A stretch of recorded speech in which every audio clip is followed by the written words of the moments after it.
ಮುಂದಿನ ಪ್ರಶ್ನೆ 111. ಸಂಪೂರ್ಣವಾಗಿ ಇಂಗಾಲಾಂಶದಿಂದ ನಿರ್ಮಾಣವಾದ ಶಿಲೆಗಳೆಂದರೆ rocks having the carbon element are graphite and diamond ಇರ್ಬೋದು, ಆಪ್ಷನ್ ಎ ಗ್ರಾಸೈಟ್ ಮತ್ತೆ ರೂಬಿ ಇರ್ಬೋದು, ಸಿ ಅಬ್ರಕ ಮತ್ತೆ gneiss mica and gneiss, so D ಎಲ್ಲ all of the above. So ಇಲ್ಲಿ ಆಪ್ಷನ್ಸ್ ಅಂತ ನೋಡೋದಾದ್ರೆ ಸಂಪೂರ್ಣವಾಗಿ ಇಂಗಾಲಾಂಶದಿಂದ ನಿರ್ಮಾಣ ಆಗಿರ್ತಕ್ಕಂಥ ಶಿಲೆಗಳಂತ ಬಂದ್ರೆ ಗ್ರಾಫೈಟ್ ಮತ್ತೆ ಡೈಮಂಡ್ ಆಗಿ ಕಾಣಿಸ್ಕೊಳ್ಳುತ್ತೆ. ಓಕೆ, ಸೊ ಇಲ್ಲಿ ಆಪ್ಷನ್ ಎ ಗ್ರಾಫೈಟ್ ಇದೆ, ಸೊ ಮತ್ತೆ ಡೈಮಂಡ್. ಸೊ ಡೈಮಂಡ್ ಅಂತ ಬಂದಾಗ ಏನಾಗುತ್ತೆ, ಸೊ ಇದರಲ್ಲಿ ಕೋಲ್ನಿಂದ ಓಕೆ, ಸೊ ಇದರಲ್ಲಿ ಇರ್ತಕ್ಕಂಥ ಕಾರ್ಬನ್ ಕಂಟೆಂಟ್ ಏನಾಗುತ್ತೆ ಕ್ರಿಸ್ಟಲೈಸೇಷನ್ ಆಗ್ಬಿಟ್ಟು ಹೈಯೆಸ್ಟ್ ಟೆಂಪರೇಚರ್ ಮತ್ತೆ ಪ್ರೆಷರ್ ಬಿದ್ದಾಗ ಅದು ಡೈಮಂಡ್ ಆಗಿ ಬದಲಾಗುತ್ತೆ. ಸೊ ಹಾಗಾಗಿ ಸಂಪೂರ್ಣವಾಗಿ ಇಂಗಾಲದ ಅಂಶ ಅಂತ ಇರೋದು ನಮಗೆ ಗ್ರಾಫೈಟ್ ಮತ್ತೆ ಡೈಮಂಡ್ ಆಗಿ ಮಾತ್ರ.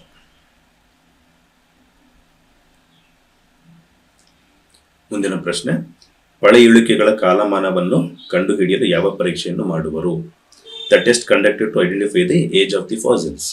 Option A carbon dating, B hydrogen dating, C ಆಮ್ಲಜನಕದ ಡೇಟಿಂಗ್, ಯಾವುದು ಅಲ್ಲ, none of the above.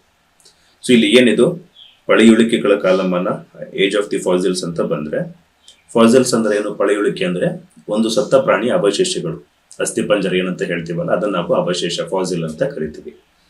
So ಇದರಲ್ಲಿ ಏನಾಗುತ್ತೆ, ಪ್ರತಿಯೊಂದು ಜೀವಿ ಅಂತ ಬಂದಾಗ ಏನಾಗುತ್ತೆ, ಇದರಲ್ಲಿ ಕಾರ್ಬನ್ ಕಂಟೆಂಟ್ ಇರುತ್ತೆ.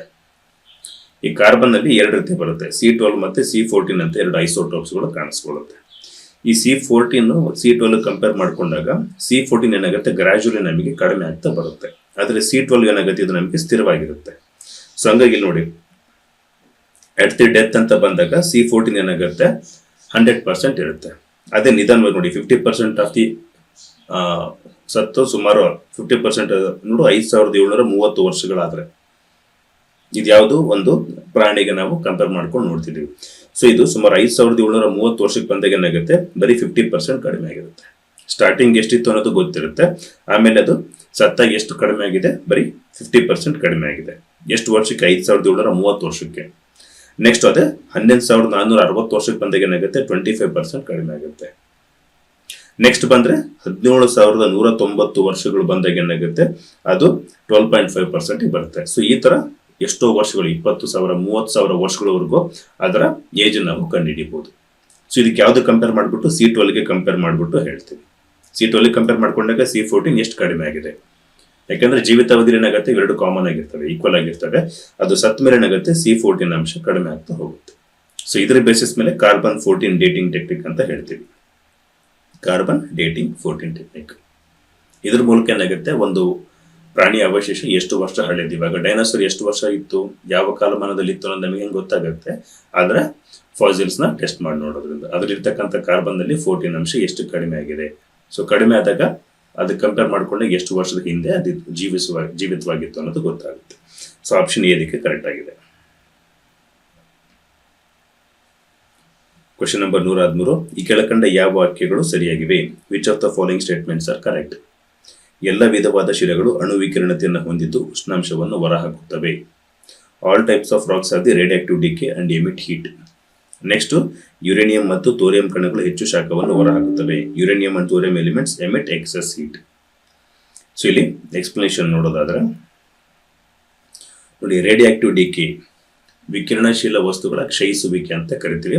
Is the process where the unstable atomic nuclei. ಹೌದಾ?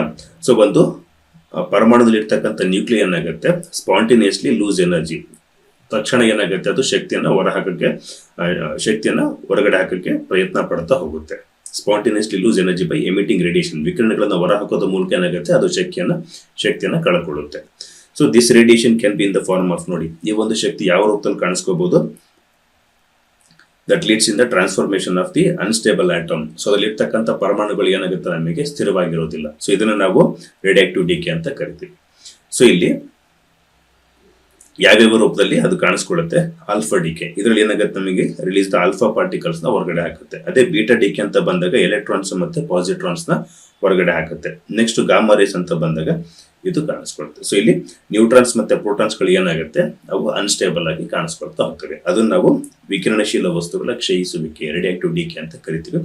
ಇದು ಪ್ರತಿಯೊಂದು ಶಿಲೆಗಳಲ್ಲೂ ಕೂಡ ಕಾಣಿಸ್ಕೊಳ್ಳುತ್ತೆ.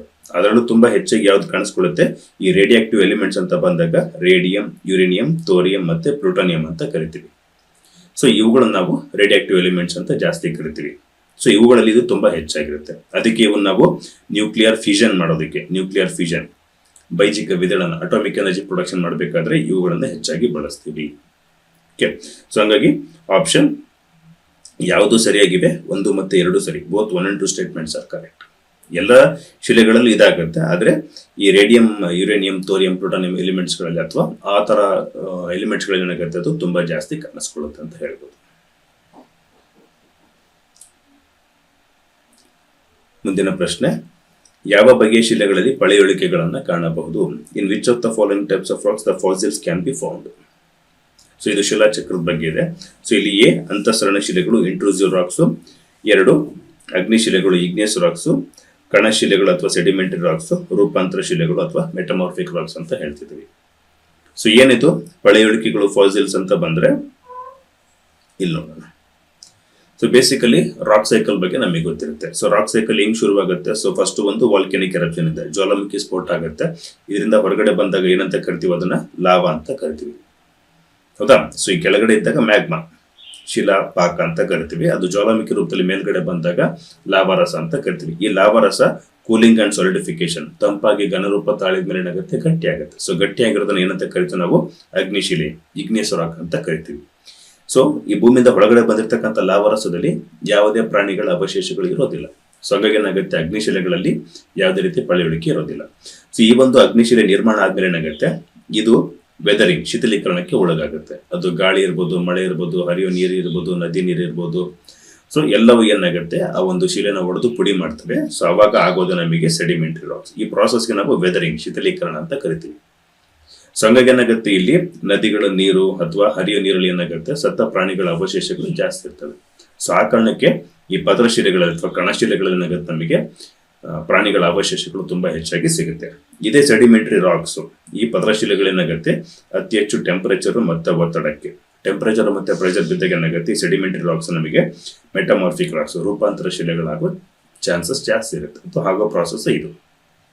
ಸೊ ಹಂಗಾಗಿ ಯಾವ ಪದರಶಿಲೆಗಳು ರೂಪಾಂತರವಾಗ್ತವಲ್ಲ ಅದರಲ್ಲಿ ಕೂಡ ನಮಗೆ ಪಳೆಯುಳಿಕೆಗಳು ಸಿಗ್ಬೋದು. ಆದ್ರೆ ಮೂಲತಃ ನಮಗೆ ಪದರಶಿಲೆಗಳಲ್ಲೇ ಹೆಚ್ಚು ಫಾಸಿಲ್ಸ್ ಏನಾಗುತ್ತೆ? ಪಳೆಯುಳಿಕೆಗಳು ಸಿಗ್ತವೆ.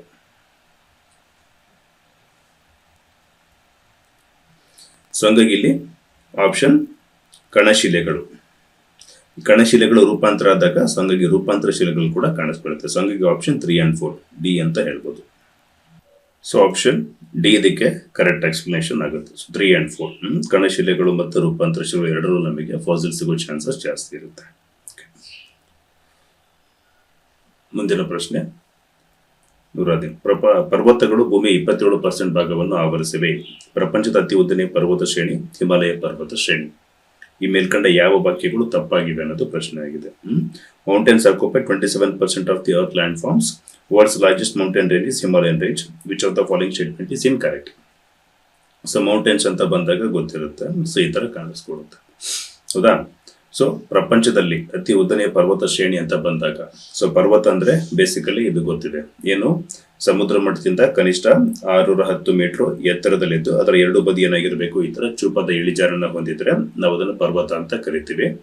ಸೊ ಆ ತರ ಬಂದಾಗ ಪ್ರಪಂಚದಲ್ಲಿ ಅತಿ ಉದ್ದನೆಯ ಪರ್ವತ ಶ್ರೇಣಿ ಇದು Andes mountain ranges. Okay, so Andes ಪರ್ವತ ಶ್ರೇಣಿ ಏನಾಗುತ್ತೆ ನಮಗೆ? ಇದು ದಕ್ಷಿಣ ಅಮೆರಿಕದಲ್ಲಿ ಕಾಣಿಸ್ಕೊಳ್ಳುತ್ತೆ. ಇದು ಸುಮಾರು 7200 ಕಿಲೋಮೀಟರ್ ಉದ್ದ ಕಾಣಿಸ್ಕೊಳ್ಳುತ್ತೆ. ಸೊ ಇಲ್ಲಿಂದ ಸಂಪೂರ್ಣವಾಗಿ ಇಲ್ಲಿವರೆಗೂ.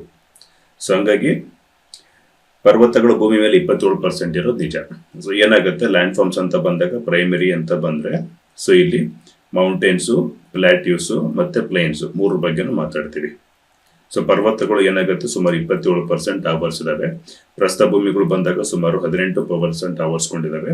ಮೈದಾನ ಪ್ರದೇಶ ಅಂತ ಬಂದಾಗ ಇವು ಸುಮಾರು 50ರಿಂದ 55% ವರೆಗೂ ಆವರಿಸ್ಕೊಂಡಿದ್ದಾವೆ.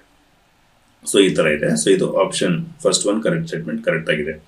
ಅತಿ ಉದ್ದನೆಯ ಪರ್ವತ ಶ್ರೇಣಿ ಹಿಮಾಲಯ ಪರ್ವತ ಶ್ರೇಣಿ ಅಲ್ಲ. ಹಿಮಾಲಯ ಪರ್ವತ ಶ್ರೇಣಿ ಏನಾಗುತ್ತೆ? ಸುಮಾರು ಇದು ನಮಗೆ 2500 ಕಿಲೋಮೀಟರ್ ಉದ್ದ ಕಾಣಿಸ್ಕೊಳ್ಳುತ್ತೆ. ಆದ್ರೆ ಅದಕ್ಕಿಂತ ತುಂಬಾ ಉದ್ದ ಇರೋದು ಸುಮಾರು 3 ಪಟ್ಟು ಹೆಚ್ಚಿಗೆ ಅಂತಾನೆ ಹೇಳ್ಬೋದು ಆಂಡೀಸ್ ಪರ್ವತ ಶ್ರೇಣಿ ಇದು ಆಗುತ್ತೆ. ಸೊ ಹಂಗಾಗಿ ಇಲ್ಲಿ ಕೇಳ್ತಾ ಇರೋದು ತಪ್ಪಾಗಿರೋದು ಯಾವುದು ಅಂತ. ಸೊ 1ನೇ ಸ್ಟೇಟ್ಮೆಂಟ್ ಏನೋ ಕರೆಕ್ಟ್ ಆಗಿದೆ, ಆದ್ರೆ 2ನೇ ಸ್ಟೇಟ್ಮೆಂಟ್ ಹಿಮಾಲಯ ಪರ್ವತ ಶ್ರೇಣಿ ರಾಂಗ್ ಆಗುತ್ತೆ. ಸೊ ಯಾವ್ದು ತಪ್ಪಾಗಿದೆ? ಸೊ 2 ಮಾತ್ರ. So only B 2 only is incorrect. So ಇಲ್ಲಿ ಹಿಮಾಲಯ ಪರ್ವತ ಬದಲು ಆಂಡಿಸ್ ಮೌಂಟೇನ್ ರೇಂಜಸ್ ಬಂದರೆ ಕರೆಕ್ಟ್ ಆಗುತ್ತೆ. ಓಕೆ, ಸೊ ಇದು ರಾಂಗ್ ಆಗಿದೆ. ಮುಂದಿನ ಪ್ರಶ್ನೆ, ಈ ಕೆಳಕಂಡ ವಾಕ್ಯಗಳನ್ನು ಗಮನಿಸಿ, ಯಾವ ವಾಕ್ಯಗಳು ತಪ್ಪಾಗಿವೆ? Consider the following sentences, which of the following statement is incorrect? So ನಾವು ಭೂಮಿ ಆಳಕ್ಕೆ ಚಲಿಸಿದಂತೆ ಉಷ್ಣಾಂಶ ಏರಿಕೆ ಆಗುತ್ತದೆ, ಫಸ್ಟ್ ಸ್ಟೇಟ್ಮೆಂಟ್ ಹೇಳ್ತಿರೋದು. ಅದು ಪ್ರತಿ 32 ಮೀಟರ್ಗೆ 1 ಡಿಗ್ರಿ ಏರಿಕೆ ಅಂತ ಹೇಳ್ತಾ ಇದ್ದಾರೆ. ನೆಕ್ಸ್ಟ್, 70 ಕಿಲೋಮೀಟರ್ ಆಳದಲ್ಲಿ ಎಲ್ಲ ಶಿಲೆಗಳು ಕರಗುತ್ತವೆ ಮತ್ತು ಅವು ಅರೆಗನ ರೂಪದವಾಗಿ ಶಿಲಾಪಾಕವಾಗಿ ಬದಲಾಗುತ್ತವೆ. At 70 kilometre depth all the rocks melt and turn into a semi solid molten magma. Next, ಅದು ಲಾವಾರಸ ರೂಪದಲ್ಲಿ ಏನಾಗುತ್ತೆ, ಭೂಮಿ ಮೇಲ್ಮೈಗೆ ಮರಳಿ ಬರ್ತದೆ. It repeats the surface in the form of lava. So ಇಲ್ಲಿ ಕೇಳ್ತಿರೋದು ಯಾವುದು ಇನ್ಕರೆಕ್ಟ್ ಅಂತ, ಸೊ ಅದನ್ನು ನೋಡೋಣ. ಸೊ ಮೊದಲನೇದಾಗಿ ಏನಾಗುತ್ತೆ, ಭೂಮಿಯ ಮೇಲ್ಮೈ ಉಷ್ಣಾಂಶ ಬಂದಾಗ ಲಿಥೋಸ್ಫಿಯರ್ ಅಥವಾ ಅಟ್ಮಾಸ್ಫಿಯರ್ ಅಂತ ನಾವೇನು ನೋಡ್ತೀವಲ್ಲ, ಇಲ್ಲಿ ಬಂದಾಗ ಸರಾಸರಿ ನಮಗೆ 32 ಡಿಗ್ರಿ ಉಷ್ಣಾಂಶ ಕಾಣಿಸ್ಕೊಳ್ಳುತ್ತೆ. ಸೊ ಇದೇನಾಗುತ್ತೆ 15 ಡಿಗ್ರಿ. ಸೊ ಭೂಮಿ ಮೇಲ್ಗಡೆ ಬಂದಾಗ ಬರೀ ನಮಗೆ 15ರಿಂದ 16 ಡಿಗ್ರಿ ಸರಾಸರಿ ಉಷ್ಣಾಂಶ ಕಾಣಿಸ್ಕೊಳ್ಳುತ್ತೆ. ಆದರೆ ಭೂಮಿಯ ಒಳಪದರಗಳಿಗೆ ನಾವು ಈ ಥರ ಹೋಗ್ತಾ ಹೋದಂಗೆಲ್ಲ ಏನಾಗುತ್ತೆ, ಸೊ ಪ್ರತಿ 32 ಮೀಟರ್ಗೆ ಏನಾಗುತ್ತೆ 1 ಡಿಗ್ರಿ ಉಷ್ಣಾಂಶ ಆವರೇಜ್ ಆಗಿ ಜಾಸ್ತಿ ಆಗ್ತಾ ಹೋಗುತ್ತೆ. ಓಕೆ, ಸೊ ಇದು ಫಸ್ಟ್ ಸ್ಟೇಟ್ಮೆಂಟ್ ಕರೆಕ್ಟ್ ಆಗಿದೆ. ನೆಕ್ಸ್ಟ್, 70 ಕಿಲೋಮೀಟರ್ ಆಳಕ್ಕೆ ಬರ್ತಾ ಹೋದಂಗೆಲ್ಲ ಏನಾಗುತ್ತೆ, ಸೊ ಇಲ್ಲಿರ್ತಕ್ಕಂಥ ಎಲ್ಲ ಶಿಲೆಗಳು ಏನಾಗುತ್ತೆ ಪೂರ್ತಿ ಬಿಸಿ ಆಗ್ಬಿಟ್ಟು ಕರಗಿ ಏನಾಗುತ್ತೆ, ಅವು ಘನ ರೂಪದಲ್ಲಿ ಇರೋದಿಲ್ಲ, ಅರೆಘನ ರೂಪದಲ್ಲಿ ಸೆಮಿ ಸಾಲಿಡ್ ನೇಚರಿಗೆ ಬರ್ತವೆ. ಸೊ ಹಂಗಾಗಿ ಏನಾಗುತ್ತೆ, ಅದು ಲಾವಾರಸ ರೂಪದಲ್ಲಿ ಕಾಣಿಸ್ಕೊಳ್ಳುತ್ತೆ. ಸೆಮಿ ಸಾಲಿಡ್ ಅಂದ್ರೆ ಅರೆಘನ ರೂಪಕ್ಕೆ ಬರುತ್ತೆ. ಸೊ ಆಮೇಲೆ ಏನಾಗುತ್ತೆ, ಇದು ಭೂಫಲಕಗಳ ಚಲನತೆಯಿಂದ ಏನಾಗುತ್ತೆ ಜ್ವಾಲಾಮುಖಿ ರೂಪದಲ್ಲಿ ಮತ್ತೆ ಮೇಲ್ಗಡೆ ಬರುತ್ತೆ. ಸೊ ಈ ತರ ಭೂಫಲಕಗಳು ಚಲನತೆ ಆಗೋದ್ರಿಂದ ಏನಾಗುತ್ತೆ, ನಮಗೆ ಜ್ವಾಲಾಮುಖಿ ಆಗುತ್ತೆ. ಸೊ ಭೂಮಿಯ ಒಳಗಡೆ ಇರ್ತಕ್ಕಂಥ ಈ ಲಾವಾರಸ ಮೇಲ್ಗಡೆ ಬಂದಾಗಿದ್ದು ನಾವು ಜ್ವಾಲಾಮುಖಿ ಅಂತ ಕರಿತೀವಿ. ಒಳಗಡೆ ಇದ್ದಾಗ ಮ್ಯಾಗ್ಮಾ ಅಥವಾ ಶಿಲಾಪಾಕ ಅಂತ ಕರಿತೀವಿ. ಭೂಮಿ ಮೇಲ್ಗಡೆ ಬಂದಾಗ ಲಾವಾರಸ ಅಂತ ಕರಿತೀವಿ. ಸೊ ಇದರಿಂದ ಏನಾಗುತ್ತೆ, ನಮಗೆ ಶಿಲಾಚಕ್ರ ಶುರುವಾಗುತ್ತೆ. ಹೌದಾ? ಸೊ ವಾಲ್ಕ್ಯಾನಿಕ್ ಎರಪ್ಷನ್, ಜ್ವಾಲಾಮುಖಿಯಿಂದ ನಮಗೆ ಶಿಲಾಚಕ್ರ ಶುರುವಾಗುತ್ತೆ. ಸೊ ಇಲ್ಲಿ ಎಲ್ಲ ಸ್ಟೇಟ್ಮೆಂಟ್ಸು ಕರೆಕ್ಟ್ ಆಗಿದೆ. All the statements are correct. ಇಲ್ಲಿ ಕೇಳ್ತಿರೋದೇನು ಇನ್ಕರೆಕ್ಟ್ ಅಂತ. ಸೊ ಹಂಗಾಗಿ ನಾನು ಯಾವುದು ಇಲ್ಲಿ ತಪ್ಪಾಗಿಲ್ಲ. ಯಾವ ವಾಕ್ಯಗಳು ತಪ್ಪಾಗಿವೆ, ಯಾವುದು ತಪ್ಪಾಗಿಲ್ಲ, ಎಲ್ಲ ಸರಿಯಾಗಿದ್ದಾವೆ. So option D. ಮುಂದಿನ ಪ್ರಶ್ನೆ ಬಂದ್ರೆ 117 ಇದೆ. ಈ ಕೆಳಕಂಡ ಯಾವ ಜ್ವಾಲಾಮುಖಿಗಳು ಜಾಗೃತ ಜ್ವಾಲಾಮುಖಿಗೆ ಉದಾಹರಣೆ ಆಗಿವೆ? Which of the following volcanoes are example for the active volcanoes? So ಜ್ವಾಲಾಮುಖಿ ಅಂದ್ರೆ ಗೊತ್ತಿದೆ, ಭೂಮಿಯ ಒಳಗಡೆ ಇರ್ತಕ್ಕಂಥ ಮ್ಯಾಗ್ಮಾ ಶಿಲಾಪಾಕ ಭೂಮಿ ಮೇಲ್ಗಡೆ ಬಂದಾಗ ಅದನ್ನ ಲಾವಾರಸ ಅಥವಾ ಜ್ವಾಲಾಮುಖಿ ಅಂತ ಕರಿತೀವಿ. ಇಲ್ಲಿ ಜ್ವಾಲಾಮುಖಿಗಳು ಅವು ಸ್ಫೋಟನೆ ಆಗ್ತಕ್ಕಂಥ ಟೈಮ್ ಡ್ಯೂರೇಷನ್ ಮೇಲೆ, ಅವಧಿ ಆಧಾರದ ಮೇಲೆ ಏನಾಗುತ್ತೆ, ನಾವು ಅದನ್ನ ಜಾಗೃತ ಜ್ವಾಲಾಮುಖಿ, ನಿದ್ರಿತ ಜ್ವಾಲಾಮುಖಿ ಅಥವಾ ನಂದಿತ ಜ್ವಾಲಾಮುಖಿ ಅಂತ ಕರಿತೀವಿ. ಸೊ ಇಲ್ಲಿ ಎಷ್ಟೊಂದು ಜ್ವಾಲಾಮುಖಿಗಳು ಏನಾಗುತ್ತೆ, ಟೈಮ್ ಡ್ಯೂರೇಷನ್ ಏನಿಲ್ಲ, ತುಂಬಾ ಡಿಫ್ರೆನ್ಸ್ ಇಲ್ಲ. ಸುಮಾರು 100 ವರ್ಷದ ಒಳಗಡೆ ಪದೇ 100-200 ವರ್ಷಗಳ ಒಳಗಡೆ ಪದೇ ಸ್ಫೋಟ ಆಗ್ತಿದ್ರೆ ಅದನ್ನ ನಾವು ಆಕ್ಟಿವ್ ವಾಲ್ಕನೋ ಅಂತ ಕರಿತೀವಿ. ನಿದ್ರಿತ ಜ್ವಾಲಾಮುಖಿ ಅಂದ್ರೆ ಒಂದು 500, 1000, 2000 ವರ್ಷದವರೆಗೂ ಅದು ಸ್ಫೋಟ ಆಗಿರೋ ಮಾಹಿತಿ ಇರೋದಿಲ್ಲ. ಸೊ ಅವಾಗಾದಾಗ ಅದನ್ನ ನಿದ್ರಿತ ಜ್ವಾಲಾಮುಖಿ ಅಂತ ಕರಿತೀವಿ. ಇನ್ನೊಂದು ಬರುತ್ತೆ ಎಕ್ಸ್ಟಿಂಕ್ಟ್ ವಾಲ್ಕನೋ ಅಥವಾ ನಂದಿತ ಜ್ವಾಲಾಮುಖಿ.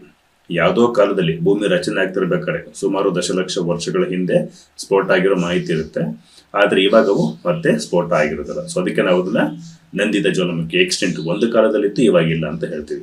ಆ ತರ ಬಂದಾಗ ನಮ್ಮ ಭಾರತದಲ್ಲಿ ಡೆಕ್ಕನ್ ಪ್ಲೇಟ್ಯೂ ಇದೆಯಲ್ಲ, ಸೊ ಈ ಭಾಗದಲ್ಲಿ ಜ್ವಾಲಾಮುಖಿ 65 ದಶಲಕ್ಷ ವರ್ಷಗಳ ಹಿಂದೆ ಸ್ಫೋಟ ಆಗಿದೆ, 65 ಮಿಲಿಯನ್ ಇಯರ್ಸ್ ಅಗೋ. ಆದ್ರೆ ಅಲ್ಲಿಂದ ಅದಾದ್ಮೇಲೆ ಇಲ್ಲಿವರೆಗೂ ಎಲ್ಲೋದು ಸ್ಫೋಟ ಆಗಿರೋ ಮಾಹಿತಿ ಇಲ್ಲ. ಸೊ ಈ ತರ ಇದ್ದಾವೆ. ಸೊ ಇಲ್ಲಿ ನೋಡಿದಾಗ ಜಪಾನಿನ ಫ್ಯೂಜಿಯಾಮಾ, ಸೊ ಇದು Pacific oceanic plate, Eurasian plate ಎರಡು ಕನ್ವರ್ಜೆನ್ಸ್ ಆಗಿದ್ರಿಂದ ಈ ಒಂದು ಜ್ವಾಲಾಮುಖಿ ಸ್ಫೋಟ ಆಗಿದೆ. ಇದು ಕೂಡ ಏನಾಗುತ್ತೆ, ಇದು ಇವಾಗ ನಂದಿತ ಜ್ವಾಲಾಮುಖಿ, ನಿದ್ರಿತ ಜ್ವಾಲಾಮುಖಿ ಆಗಿ ಇದನ್ನ ಕ್ಲಾಸಿಫೈ ಮಾಡಿದೀವಿ. ಆಮೇಲೆ ಭಾರತದಲ್ಲಿ ಅಂಡಮಾನ್ ನಿಕೋಬಾರ್ ಐಲ್ಯಾಂಡ್ಸ್ ಹತ್ರ ಏನಾಗುತ್ತೆ, 2 ಜ್ವಾಲಾಮುಖಿಗಳು ಕಾಣಿಸ್ಕೊಳ್ಳುತ್ತೆ. ಒಂದು ನಾರ್ಕೊಂಡಮ್, ಇನ್ನೊಂದು ಬ್ಯಾರನ್. ಇದರಲ್ಲಿ ಬ್ಯಾರನ್ ಏನಾಗುತ್ತೆ ನಮಗೆ ಆಕ್ಟಿವ್ ಆಗಿದೆ, ನಾರ್ಕೊಂಡಮ್ ಡಾರ್ಮೆಂಟ್ ಆಗಿದೆ. ಸೊ ಹಂಗಾಗಿ ಇವೆರಡು ಬರೋದಿಲ್ಲ. ಇನ್ ಬಿಟ್ರೆ ಪೆರು ದೇಶದಲ್ಲಿ ಕೊಟೋಪಾಕ್ಸ್ ಇರ್ಬೋದು, ಜೊತೆಗೆ ಆಂಡಿಸ್ ಮೌಂಟೇನ್ಸ್ ಅಲ್ಲಿ ನಮಗೆ ಚಿಂಬೋರೋಸ್ ಅಂತ ಇದಾವೆ. ಇವೆರಡು ಏನಾಗುತ್ತೆ ಪೆಸಿಫಿಕ್ ಓಷನಿಕ್ ಪ್ಲೇಟು ಪದೇ ಇದ್ರ ಕೆಳಗಡೆ ಮುಳುಗಡೆ ಆಗೋದ್ರಿಂದ, ಇಲ್ಲಿ ದಕ್ಷಿಣ ಅಮೆರಿಕದ ಕೆಳಗಡೆ ಮುಳುಗಡೆ ಆಗೋದ್ರಿಂದ ಇವೆರಡು ಪದೇ ಸ್ಫೋಟ ಆಗ್ತಾ ಇರ್ತವೆ. ಸೊ ಹಂಗಾಗಿ ಇವೆರಡು ನಮಗೆ ಆಕ್ಟಿವ್ ವಾಲ್ಕನೋಸ್ಗೆ example. So option 2 and 4. So B 2 and 4 ಇದಕ್ಕೆ ಕರೆಕ್ಟ್ ಆಪ್ಷನ್ ಇದೆ. ಸೊ ಈ ತರ ಆಕ್ಟಿವ್ ವಾಲ್ಕನೋಸ್ ಇದ್ರೆ ಪದೇ ಸ್ಫೋಟ ಆಗ್ತಾ ಇರ್ತವೆ. ಮುಂದಿನ ಪ್ರಶ್ನೆ 118. ಜ್ವಾಲಾಮುಖಿ ಎಂಬುದು ಪ್ರಕೃತಿ ವಿಕೋಪವಾಗಿದ್ದು ಅದರಿಂದ ಈ ಕೆಳಕಂಡ ಯಾವ ಪ್ರಯೋಜನಗಳಿವೆ? ನೋಡಿ, ವಾಲ್ಕನಿಕ್ ಎರಪ್ಷನ್ ಅನ್ನೋದು ನ್ಯಾಚುರಲ್ ಡಿಸಾಸ್ಟರ್, ಪ್ರಕೃತಿ ವಿಕೋಪ ಅಂತ ಗೊತ್ತಿದೆ. ಅದನ್ನ ಬೇರೆ ದೃಷ್ಟಿಕೋನದಿಂದ ನೋಡಿದಾಗ ನಮಗೆ ಯಾವ್ಯಾವ ರೀತಿಯೆಲ್ಲ ಉಪಯೋಗಗಳು ಕಾಣಿಸ್ಕೊಳ್ಳುತ್ತೆ. ಸೊ ಒಂದು ಶಿಲೆಗಳಿಗೆ ಮೂಲ ಅಂತ ಕರಿತೀವಿ, ಹೌದಾ? ಯಾಕೆ? ಸೊ ಈ ತರ ಜ್ವಾಲಾಮುಖಿ ಸ್ಫೋಟ ಆದಾಗ ಇದರಿಂದ ಬರ್ತಕ್ಕಂಥ ಲಾವಾರಸ ಏನಾಗುತ್ತೆ, ತಂಪಾಗಿ ಗಟ್ಟಿ ಆಗುತ್ತೆ. ಸೊ ಇಲ್ಲಿಂದ ನಮಗೆ ಏನಾಗುತ್ತೆ, ಇಗ್ನಿಯಸ್ ರಾಕ್ಸ್, ಅಗ್ನಿಶಿಲೆಗಳು ಶುರುವಾಗ್ತವೆ. ಸೊ ಹಾಗಾಗಿ ಇದು ಶಿಲೆಗಳಿಗೆ ಮೂಲ ಅಂತ ಹೇಳ್ತೀವಿ. ಎರಡನೇದು, ಭೂಮಿ ಆಳದಲ್ಲಿರುವ ಖನಿಜಗಳು ಏನಾಗುತ್ತೆ, ಮೇಲ್ಮೈಗೆ ಬರ್ತವೆ. ಸೊ ಬೆಸ್ಟ್ ಎಕ್ಸಾಂಪಲ್ ಬಂದ್ರೆ ಈ ಮೆಟಮಾರ್ಫಿಕ್ ರಾಕ್ಸ್ ಅಲ್ಲಿ ಏನಾಗುತ್ತೆ, ನಮಗೆ ಈ ಗೋಲ್ಡ್, ಡೈಮಂಡ್, ಪ್ಲಾಟಿನಮ್ ಈ ತರದ್ದೆಲ್ಲ ಪ್ರಿಷಿಯಸ್ ಮಿನರಲ್ಸ್ ಏನಾಗುತ್ತೆ ಈ ರಾಕ್ಸ್ ಅಲ್ಲಿ ಸಿಗ್ತವೆ. ಒಂದು ಕ್ಲಾರಿಟಿ ಗೊತ್ತಿರಬೇಕು, ಈ ಚಿನ್ನ, ವಜ್ರ ಮತ್ತೆ ಪ್ಲಾಟಿನಮ್ ಇವು ರಾಕ್ಸ್ ಅಲ್ಲ, ಇವೇನಾಗುತ್ತೆ ಮಿನರಲ್ಸ್. ಬಟ್ ಆದ್ರೆ ಏನಾಗುತ್ತೆ, ಇವು ನಮಗೆ ಮೆಟಮಾರ್ಫಿಕ್ ರಾಕ್ಸ್ ಅಲ್ಲಿ, ರೂಪಾಂತರ ಶಿಲೆಗಳಲ್ಲಿ ಸಿಗ್ತವೆ. ಸೊ ಹಂಗಾಗಿ ಇವು ಏನಾಗುತ್ತೆ, ಭೂಮಿ ಆಳದಲ್ಲಿರೋವೇನಾಗುತ್ತೆ ಜ್ವಾಲಾಮುಖಿ ರೂಪದಲ್ಲಿ ನಮಗೆ ಭೂಮಿ ಮೇಲ್ಮೈ ಬರ್ತವೆ, ಈಸಿಯಾಗಿ ಸಿಗ್ತವೆ ಅಂತ ಹೇಳ್ಬೋದು. ಸೊ ಇದು ಒಂದು. ಇನ್ ಬಿಟ್ರೆ ಭೂಸ್ವರೂಪಗಳ ನಿರ್ಮಾಣ, ಯಾಕೆ ಜ್ವಾಲಾಮುಖಿ ಸ್ಫೋಟ ಆಗೋದ್ರಿಂದ ಸೊ ಈ ತರ ಏನಾಗುತ್ತೆ, ದ್ವೀಪಗಳು ರಚನೆ ಆಗುತ್ತೆ, ಮೌಂಟೇನ್ಸ್ ಫಾರ್ಮೇಶನ್ ಆಗುತ್ತೆ, ಪ್ಲಾಟ್ಯೂಸ್ ಫಾರ್ಮೇಶನ್ ಆಗುತ್ತೆ, ಪ್ರಸ್ಥಭೂಮಿಗಳು. ಇವನ್ನೆಲ್ಲ ಏನಾಗುತ್ತೆ ನಾವು ವಸತಿಗೆ ಬಳಸ್ಕೋಬಹುದು. ಸೊ ಹಂಗಾಗಿ ಏನಾಗುತ್ತೆ, ಇವು ಕೂಡ ನಮಗೆ ಅಡ್ವಾಂಟೇಜಸ್ ಅಂತ ಹೇಳ್ಬೋದು.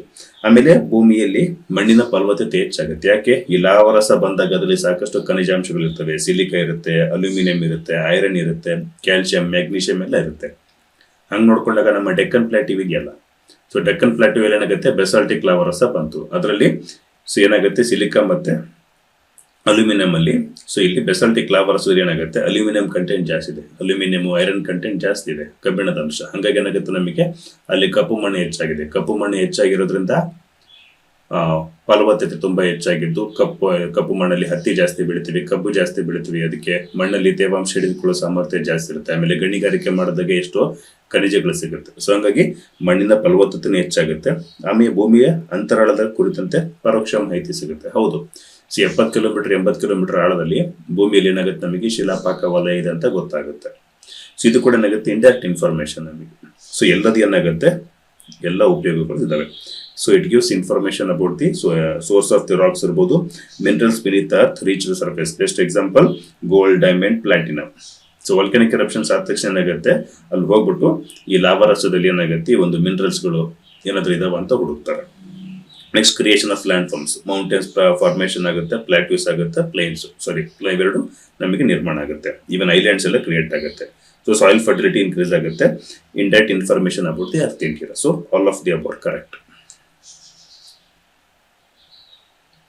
So question number 190. So negative version ನೋಡ್ತಿದ್ವಿ. ಜ್ವಾಲಾಮುಖಿಯಿಂದ ಈ ಕೆಳಕಂಡು ಯಾವ ತೊಂದರೆಗಳಿವೆ? What are the demerits of the volcanic eruptions? So option A, ಪ್ರಾಣಹಾನಿ ಆಗುತ್ತೆ. ಹೌದು, ಸೊ ವಾಲ್ಕನಿಕ್ ಎರಪ್ಷನ್ಸ್ ಆದಾಗ ಏನಾಗುತ್ತೆ, ಅಲ್ಲಿ ಜ್ವಾಲಾಮುಖಿ ಸ್ಫೋಟ ಆದಾಗ ಸುತ್ತಮುತ್ತ ಇರ್ತಕ್ಕಂಥ ಜನಗಳಿಗೆ ಏನಾಗುತ್ತೆ, ತೊಂದರೆ ಆಗುತ್ತೆ. ಅದೇನಾದ್ರೂ ಪಾಯ್ಸನಸ್ ಗ್ಯಾಸಸ್ ನ ರಿಲೀಸ್ ಮಾಡೋದ್ರಿಂದ, ಲಾವಾರಸ ಹರಿದು ಬರೋದ್ರಿಂದ ಏನಾಗುತ್ತೆ, ಸುತ್ತಮುತ್ತ ಜನ ಯಾರಾದ್ರೂ ವಾಸಿಯಾಗಿ ನೆಲೆಸಿದ್ರೆ ಏನಾಗುತ್ತೆ, ಅವರಿಗೆಲ್ಲ ಅದು ಪ್ರಾಣಹಾನಿ ಮಾಡೋ ಚಾನ್ಸಸ್ ಇರುತ್ತೆ. ಸೊ ಆ ತರ ತಗೊಂಡಾಗ ಆಗಸ್ಟ್ 24 ಏನಾಗುತ್ತೆ, ನಾವು ವೆಸುವಿಯಸ್ ದಿನ ಅಂತ ಶೋಕಾಚರಣೆ ಮಾಡ್ತೀವಿ. ವೆಸುವಿಯಸ್ ದಿನಾಚರಣೆ ಆಗಸ್ಟ್ 24, 1945 ಎರಡನೇ ಮಹಾಯುದ್ಧ, ಸೆಕೆಂಡ್ ವರ್ಲ್ಡ್ ವಾರ್ ನಡೀತಿರ್ಬೇಕಾದ್ರೆ ಏನಾಗುತ್ತೆ, ಇಟಲಿ ಹತ್ರ ಈ ಒಂದು ವೆಸುವಿಯಸ್ ಜ್ವಾಲಾಮುಖಿ ಸ್ಫೋಟ ಆಗೋದ್ರಿಂದ ಸುಮಾರು ಸಾವಿರಾರು ಜನ ಏನಾಗುತ್ತೆ, ಪ್ರಾಣ ಕಳ್ಕೊಳ್ತಾರೆ. ಸೊ ಇದು ಬೆಸ್ಟ್ ಎಕ್ಸಾಂಪಲ್ ಅಂತ ಹೇಳ್ಬೋದು. ಇನ್ ಬಿಟ್ರೆ ಪರಿಸರ ಮಾಲಿನ್ಯ ಆಗುತ್ತೆ. ಯಾಕೆ ನೋಡಿ, ವಾಲ್ಕನಿಕ್ ಎರಪ್ಷನ್ಸ್ ಆದಾಗ ಸಾಕಷ್ಟು ಗ್ಯಾಸಸ್, ಕಾರ್ಬನ್ ಡೈಆಕ್ಸೈಡ್ ಇರ್ಬೋದು, ನೈಟ್ರಸ್ ಆಕ್ಸೈಡ್ ಇರ್ಬೋದು, ಸಲ್ಫರ್ ಡೈಆಕ್ಸೈಡ್ ಇರ್ಬೋದು, ಇವೆಲ್ಲ ಏನಾಗುತ್ತೆ, ವಾತಾವರಣಕ್ಕೆ ಬಿಡುಗಡೆ ಆಗುತ್ತೆ. ಇವು ಬೇಸಿಕಲಿ ಏನಾಗುತ್ತೆ, ನಮಗೆ ಗ್ರೀನ್ ಹೌಸ್ ಗ್ಯಾಸಸ್ ಅಂತ ಗೊತ್ತಿದೆ. Carbon dioxide potential green house gas. ಆಮೇಲೆ ನೈಟ್ರಸ್ ಆಕ್ಸೈಡ್, ಸಲ್ಫರ್ ಡೈಆಕ್ಸೈಡ್ ಮಳೆ ನೀರಲ್ಲಿ ಬೆರೆತಾಗ ಏನಾಗುತ್ತೆ, ಸೊ ಇದು HNO3 ನೈಟ್ರಿಕ್ ಆಸಿಡ್ ಆಗಿ ಮತ್ತೆ H2SO4 ಸಲ್ಫ್ಯೂರಿಕ್ ಆಸಿಡ್ ಆಗಿ ಬದಲಾಗ್ಬಿಟ್ಟು ಆಮ್ಲ ಮಳೆಯನ್ನು ಉಂಟು ಮಾಡ್ತವೆ. ಇದು ಕೂಡ ನಮಗೆ ಪರಿಸರಕ್ಕೆ ತೊಂದರೆ ಮಾಡುತ್ತೆ. ಸೊ ಹಸಿರುಮನೆ ಪರಿಣಾಮ, ಕಾರ್ಬನ್ ಡೈಆಕ್ಸೈಡ್ ನಮಗೆ ಭೂಮಿ ಮೇಲಿರ್ತಕ್ಕಂಥ ಉಷ್ಣಾಂಶವನ್ನ ಹೆಚ್ಚಿಗೆ ಮಾಡಿಬಿಟ್ಟು ಗ್ಲೋಬಲ್ ವಾರ್ಮಿಂಗ್ ಆಗಿ ಹಸಿರುಮನೆ ಪರಿಣಾಮನ ಜಾಸ್ತಿ ಮಾಡುತ್ತೆ, ಜಾಗತಿಕ ತಾಪಮಾನ ಏರಿಕೆ ಮಾಡುತ್ತೆ, ಆಸಿಡ್ ರೈನ್ ಆಗುತ್ತೆ. ಸೊ ಈ ವಾಲ್ಕನಿಕ್ ಎರಪ್ಷನ್ಸ್ ಆಗ್ಬೇಕಾದ್ರೆ ಭೂಕಂಪನ ಕೂಡ ಆಗುತ್ತೆ. ಇದೇ ಭೂಕಂಪನ ಅಥವಾ ಜ್ವಾಲಾಮುಖಿ ಏನಾದರೂ ಸಮುದ್ರದ ಒಳಗಡೆ ಆದ್ರೆ ಅಲ್ಲೂ ಕೂಡ ಏನಾಗುತ್ತೆ, ಸುನಾಮಿ ಬರೋ ಚಾನ್ಸಸ್ ಜಾಸ್ತಿ ಇರುತ್ತೆ. ಸೊ ಎಲ್ಲವೂ ನಮಗೆ ಡಿಮೆರಿಟ್ಸ್ ಅಂತಾನೆ ಹೇಳ್ಬೋದು. ಒಂದ್ ಕಡೆ ಉಪಯೋಗನೂ ಇದೆ, ಇನ್ನೊಂದ್ ಕಡೆ ಡಿಮೆರಿಟ್ಸ್ ಕೂಡ ಇದೆ. ಸೊ ಲಾಸ್ ಆಫ್ ಲೈಫ್ ಇರ್ಬೋದು, environmental pollution, increase in global warming, greenhouse effect, acid rain and earthquake and tsunami. All this are the demerits of the volcanic eruption. So option D, all of the above. So last question of this episode ಅಂತ ಹೇಳ್ಬೋದು. 120. ಶಿಲೆಗಳಲ್ಲಿ ಸಾಮಾನ್ಯವಾಗಿ ಕಂಡುಬರುವ ಖನಿಜಗಳೆಂದರೆ? So minerals commonly found in the rocks ಅಂತ ಬಂದ್ರೆ, so ಶಿಲೆಗಳು ನೋಡಿ, ಫೆಲ್ಡ್ಸ್ಪರ್ ಮತ್ತು ಕ್ವಾರ್ಟ್ಸ್ ಅಂತ ಇದೆ, ಕಬ್ಬಿಣದ ಆಕ್ಸೈಡ್ ಮತ್ತು ಅಲ್ಯೂಮಿನಿಯಂ, ಅಬ್ರಕ ಮತ್ತು ತಾಮ್ರ, feldspar and quartz, iron oxide and aluminium, mica and copper, next none ಅಂತ. ಸೊ ರಾಕ್ಸ್ ಅಂದ್ರೆ ಏನಂತ ಹೇಳ್ತೀವಿ ನಾವು ಸಿಂಪಲ್ ಆಗಿ, ಓಕೆ. ಸೊ ರಾಕ್ಸ್ ಅಂದ್ರೆ ಅಗ್ರಿಗೇಟ್ ಆಫ್ ಮಿನರಲ್ಸ್ ಅಂತ, ಹೌದಾ, ಅಗ್ರಿಗೇಟ್ ಆಫ್ ಮಿನರಲ್ಸ್. ಶಿಲೆಗಳಂದ್ರೆ ಹಲವು ಖನಿಜಗಳ ಸಮೂಹ ಅಂತಾನೆ ಸಿಂಪಲ್ ಆಗಿ ಡೆಫಿನೇಷನ್ ಮಾಡೋದು. ಸೊ ಈ ರಾಕ್ಸ್ ಅಲ್ಲಿ ಏನಾಗುತ್ತೆ ನಮಗೆ ಫೆಲ್ಡ್ಸ್ಪರ್ ಮತ್ತೆ ಕ್ವಾರ್ಟ್ಸ್ ಇವೆರಡು ತುಂಬಾ ಜಾಸ್ತಿ ಸಿಗುತ್ತೆ. ಐರನ್ ಆಕ್ಸೈಡ್ ಅಲ್ಯೂಮಿನಿಯಂಗಿಂತ ಹೆಚ್ಚಾಗಿ ಎಲ್ಲ ರಾಕ್ಸ್ ಅಲ್ಲಿ ಕಾಮನ್ ಆಗಿ ಸಿಗೋದು. ಈ ಐರನ್ ಆಕ್ಸೈಡ್ ಅಲ್ಯೂಮಿನಿಯಂ ಬಂದಾಗ ಏನಾಗುತ್ತೆ, ಬರೀ ಇಗ್ನಿಸ್ ರಾಕ್ಸ್ ಅಲ್ಲಿ ಜಾಸ್ತಿ ಇರುತ್ತೆ. ಅಗ್ನಿಶಿಲೆಗಳು ಬಂದಾಗ ಐರನ್ ಆಕ್ಸೈಡ್ ಅಲ್ಯೂಮಿನಿಯಂ ಸಿಲಿಕಾ ಜಾಸ್ತಿ ಇರುತ್ತೆ. ಆದರೆ ಸೆಡಿಮೆಂಟರಿ ಮೆಟಮಾರ್ಫಿಕ್ ರಾಕ್ಸ್ ಅಥವಾ ಇವನ್ನು ಬಿಟ್ಟು ಕಾಮನ್ ಆಗಿ ಎಲ್ಲ ರಾಕ್ಸ್ ಅಲ್ಲಿ ಇರೋದು ನಮಗೆ ಫೆಲ್ಡ್ಸ್ಪರ್ ಮತ್ತೆ ಕ್ವಾರ್ಟ್ಸ್. ಸೊ ಅದಕ್ಕೆ ಎಕ್ಸ್ಪ್ಲನೇಷನ್ ತರ ನೋಡೋದಾದ್ರೆ ಇಲ್ಲಿ ನೋಡಿ, ಪೊಟ್ಯಾಷಿಯಂ ಫೆಲ್ಡ್ಸ್ಪರ್ ಇದೆ, ಸೊ ಇದು ಆಮೇಲೆ ಕ್ವಾರ್ಟ್ಸ್ ಈ ಥರ. ಸೊ ಇವನಲ್ಲಿ ಏನಾಗುತ್ತೆ, ಕ್ರಿಸ್ಟಲ್ ರೂಪದಲ್ಲಿ ನಾವು ಮೈ ಮೇಲೆ ಆಭರಣಗಳ ಕೂಡ ಹಾಕ್ಕೊಳ್ತೀವಿ. ಸೊ ಇದು ಕೂಡ ಗೊತ್ತಿರಬೇಕು, ಹೌದಾ. ಸೊ ಇದಾಗಿತ್ತು ಈ ಒಂದು ಎಪಿಸೋಡು. ಸೊ ಇಲ್ಲಿಗೆ ನಾವು ಸುಮಾರು 120 ಕ್ವಶನ್ಸ್ಗಳನ್ನ ಡಿಸ್ಕಷನ್ ಮಾಡಿದ್ದೀವಿ 6ನೇ ಎಪಿಸೋಡಲ್ಲಿ. ಸೊ ಎಲ್ಲ ಪ್ರಶ್ನೆಗಳನ್ನು ಸಂಪೂರ್ಣ ವಿವರಣೆ ನೋಡಬೇಕು ಅಂದರೆ ಟೈಮ್ಸ್ ಅಕಾಡೆಮಿ ಯೂಟ್ಯೂಬಲ್ಲಿ ರೆಗ್ಯುಲರ್ ಆಗಿ ನೋಡ್ತಾ ಇರಿ. ಸೊ ನಾನು ನಿಮ್ಮ Tarun Kumar signing out. Thank you.